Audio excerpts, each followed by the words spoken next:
Baik, Bapak Ibu sekalian, sekarang kita akan belajar membuat eh, bukti potong unifikasi. Kemudian sekaligus kita akan praktek membuat SPT masa unifikasi.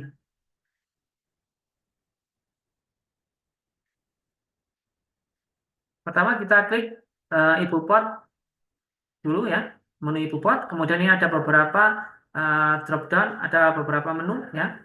Ada BPPU ini atau bukti potong pajak unifikasi. Kemudian ada BPNR dan seterusnya.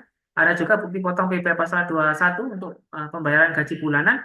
Kemudian ada pembuatan A1 untuk pembuatan bukti potong A1 tahunan. Kita pertama membuat bukti potong unifikasi dulu. Pertama create ibu pot, kemudian masanya kita pilih masa Desember ya. Kemudian NPWP-nya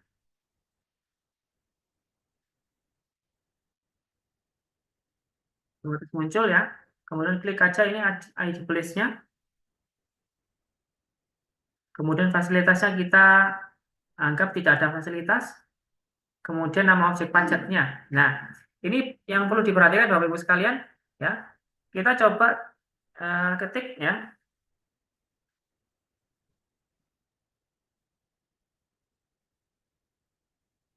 Nah, untuk membuat bukti potong PBH pasal 22, kita masukkan kata kuncinya adalah bendahara ya.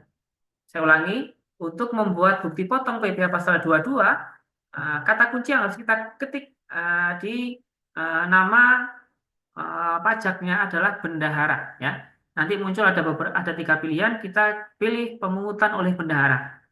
Otomatis nanti muncul BPH pasal 22, kemudian 22, 9, 10 dan seterusnya. Pertanyaan, loh kok 22 dibuat bukti potong?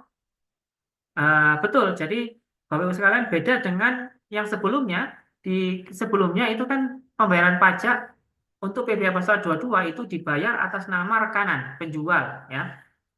Sehingga tidak perlu bukti potong. Tetapi beda dengan ketika Cortex semua pajak itu dibayar atas nama bendahara ya. Dibuat semua pajak dibayar atas nama instansi pemerintah. Sehingga rekanan penjual itu tidak ada bukti potong, tidak ada bukti pembayaran pajak sama sekali. Sebagai gantinya, bendahara atau instansi pemerintah itu memberikan bukti potong kepada penjual ini sebagai bukti bahwa yang bersangkutan itu sudah dikenakan pajak ya.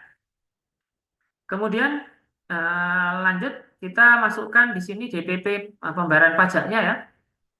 Katakanlah misal untuk Bupati PPh pasal 22 kita masukkan 10 juta. Otomatis pajaknya 1,5%, 1,5% kemudian pajaknya 150.000 ya. Kemudian jenis dokumennya ini ada beberapa pilihan. Ketika Bapak Ibu pilih faktur pajak ya, maka Bapak Ibu harus memasukkan nomor faktur pajaknya dan ini akan divalidasi. Ketika Bapak Ibu ingin memasukkan misalkan bukti pembayaran ya, nomor kwitansi begitu, maka tidak akan dilakukan validasi oleh sistem ya.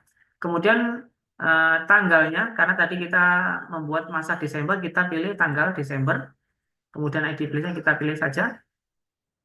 Ketika kita sebagai drafter, maka kita save draft ya.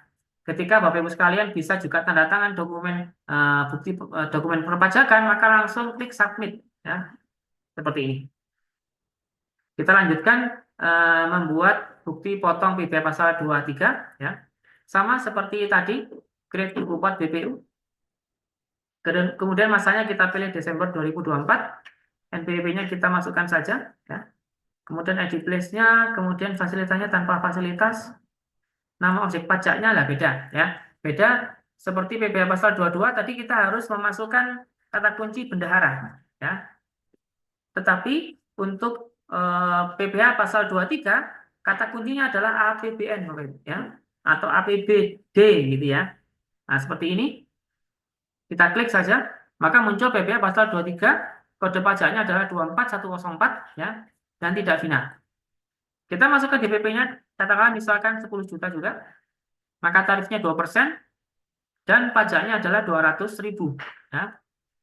Jenis dokumennya kita buat bukti pembayaran. Itu tanggalnya kita pilih Desember, edit listnya kita pilih saja, langsung kita klik submit. Ya.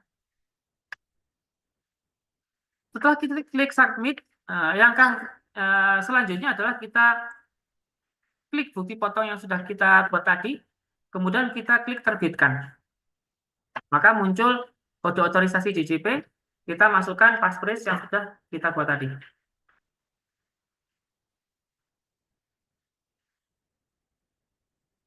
Karena ini sangat penting Bapak Ibu sekalian, tolong passphrase dijaga ya sebisa mungkin, jangan sampai dibocorkan kepada rekan sejawat atau kepada pegawai yang lain. Kenapa? Karena memang passphrase ini sebagai pengganti tanda tangan kita ya. Apabila Bapak Ibu secara mudah memberikan passphrase Bapak Ibu kepada rekan yang lain atau orang lain, maka dikhawatirkan nanti ketika ada terjadi masalah hukum, Bapak Ibu yang harus bertanggung jawab ya.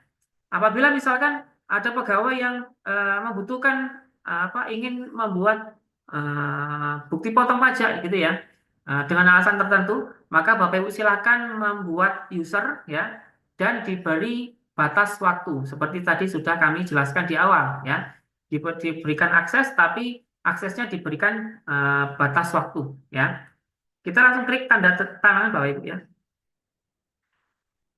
Nah, kalau sudah seperti ini maka bukti fotonya sudah selesai kita buat ya. Tandanya bagaimana? Tandanya kita coba klik refresh ya. Tandanya sudah selesai. Ketika ini sudah selesai maka dia geser ke telah terbit Bapak Ibu ya. Telah terbit. Cuman memang ini membutuhkan waktu ya, membutuhkan beberapa saat begitu kita coba klik refresh gitu ya.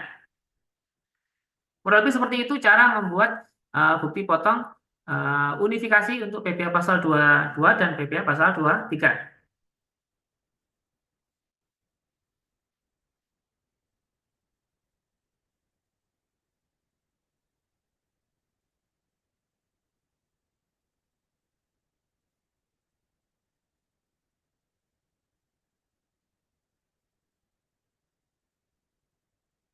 Kemudian apabila sudah selesai ya dan sudah masuk ke telah terbit, maka langkah selanjutnya adalah kita membuat SPT masa unifikasi ya.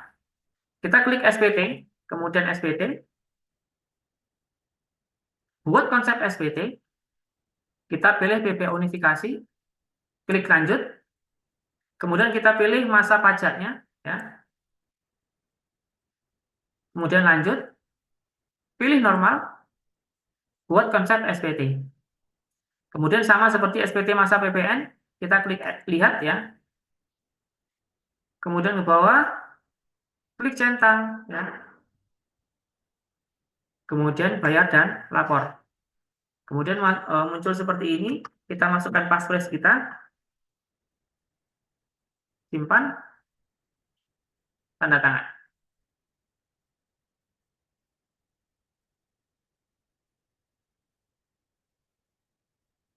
Nah, ini SPT-nya sudah otomatis dilaporkan. Pertanyaan, kenapa kok nggak buat billing ya? Betul, Bapak Ibu sekalian, tadi kalau kita lihat, ya, bupot yang sudah kita buat tadi itu masih dalam proses validasi sistem. Jadi, belum muncul di SPT masa unifikasi. Coba kita cek ya, kita cek sama-sama ini unifikasi Desember. Kita cek.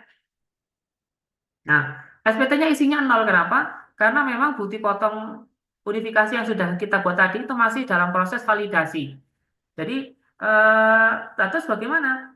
Jadi, harap diperhatikan sebelum kirim lapor SPT. Ya, dilihat, dicek isinya, apakah bukti potong yang sudah kita buat itu sudah masuk SPT atau belum. Kalau belum masuk, jangan sampai membuat atau mengirimkan SPT masanya. Ya, harus ditunggu dulu sampai proses bupotnya selesai. Tetapi kalau misalkan Bapak Ibu seperti ini ya, bupotnya belum sinkron, kemudian kita langsung klik SPT, maka isinya adalah nol seperti ini ya. Karena nol ketika kita klik kirim submit lapor ya, otomatis langsung dilaporkan karena memang tidak terutang pajak ya. Kurang lebih seperti itu Bapak Ibu sekalian sebagai pembelajaran bersama ya. Ketika SPT-nya nihil atau tidak ada isinya, maka otomatis lapor ketika submit ya. Ini adalah bukti pelaporannya seperti ini, kita sudah bisa cetak ya. kemudian isinya kita klik tanda merah ya, seperti ini. Ini adalah SPT masa unifikasi.